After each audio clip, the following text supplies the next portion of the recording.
नमस्कार। आज से मैं अपने चैनल पर संक्षिप्त पद्म पुराण का वर्णन करने जा रही हूँ।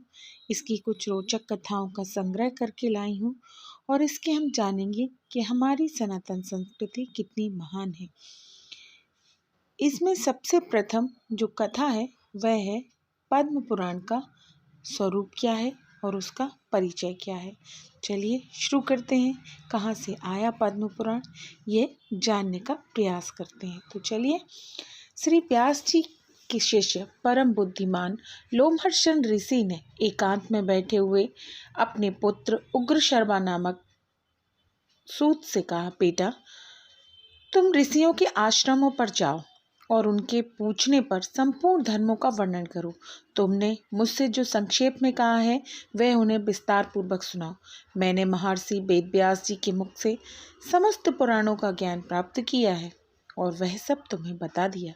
अतः अब मुनियों के समक्ष तुम उसका विस्तार के साथ वर्णन करो। प्रयाग में कुछ महर्षियों ने जो उत्तम कुलों में उत्पन्न हुए साक्षात भगवान से प्रश्न किया था। वे किसी पावन प्रदेश को जानना चाहते थे। भगवान नारायण ने ही सबके हितैषी हैं। वे धर्मानुष्ठान की इच्छा रखने वाले उन महर्षियों के पूछने पर बोले, मुनिवरों, यह सामने जो चक्र दिखाई दे रहा है इसकी कहीं तुलना नहीं है। इसकी नाभि की सुंदर और स्वरूप दिव्य है। यह सत्य की ओर जाने वाला है। इसकी गति सुंदर एवं कल्याणमयी है। तुम लोग सावधान होकर नियम पूर्वक इसके पीछे पीछे जाओ। तुमने अपने लिए हितकारी साधन की प्राप्ति की होगी। यह धर्ममय चक्र यहाँ से जा रहा है। जाते जाते जिस स्थान पर इसकी नेमी जीर्ण शीर्ण होकर गिर पड़े उसी को पुण्यमय प्रदेश समझना। उन सभी महर्षियों ने ऐसा कहकर भगवान अंतर्ध्यान हो गए और वह धर्म चक्र नैमिषारण्य के गंगावर्त नामक स्थान पर गिरा। तब ऋषियों ने निमिषीर्ण होने के कारण उस स्थान का नाम नैमिष रखा और नैमिषारण्य में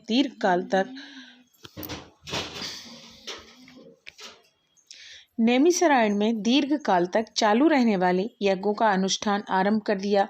वहीं तुम भी जाओ और ऋषियों के पूछने पर उनके धर्म विषयक संशयों का निवारण करो। तदंतर ज्ञानी उग्रशर्मा पिता की आज्ञा मानकर उन मुनीश्वरों के साथ पास गए तथा उनके चरण पकड़कर हाथ जोड़कर उन्होंने प्रणाम किया। सूत जी बड़े बुद्धिमान थे। उन्होंने अपनी नम्रता और प्रणाम आदि के द्वारा महर्षियों को संतुष्ट किया। वे यज्ञ में भाग लेने वाले महर्षि भी सदस्यों सहित बहुत प्रसन्न हुए तथा सबने एकत्रित होकर सूत जी का यथायोग्य आदर सत्कार किया। ऋषि बोले, देवताओं के समान तेजस्वी सूत जी, आप कैसे और किस देश से यहाँ आए हैं? अपने आने का कारण बताइए। सूत जी ने कहा, महर्षियों, मेरे बुद्धिमान पिता व्यास लोमहर्षण जी ने मुझे यह आज्ञा दी है कि तुम मुनियों के पास जाकर उनकी सेवा में रहो और वे जो कुछ पूछें उसे बताओ। आप लोग मेरे पूज्य हैं। बताइए, मैं कौन सी कथा कहूँ? पुराण, इतिहास अथवा भिन्न भिन्न प्रकार के धर्म जो आज्ञा दीजिए वही सुनाऊंगा। सूत जी का यह मधुर वचन सुनकर वे श्रेष्ठ महर्षि बहुत प्रसन्न हुए।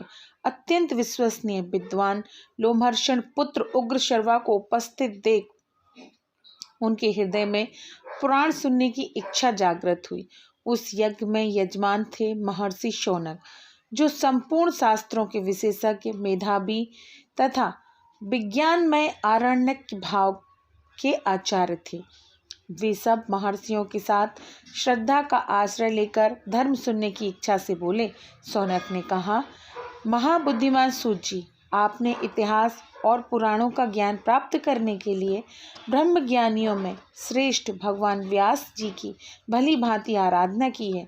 उनके पुण्य विषयक श्रेष्ठ बुद्धि से आपने अच्छी तरह लाभ उठाया। महामते, यहाँ जो ये श्रेष्ठ ब्राह्मण विराजमान हैं, इनका मन पुराणों में लग रहा है। ये पुराण सुनना चाहते हैं, अतः आप इन्हें पुराण सुनाने की कृपा करें।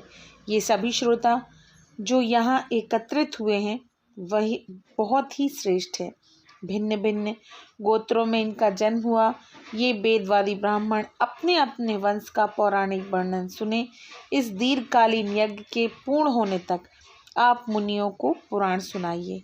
महाप्राज्ञ, आप इन लोगों से पद्म पुराण की कथा कहिए।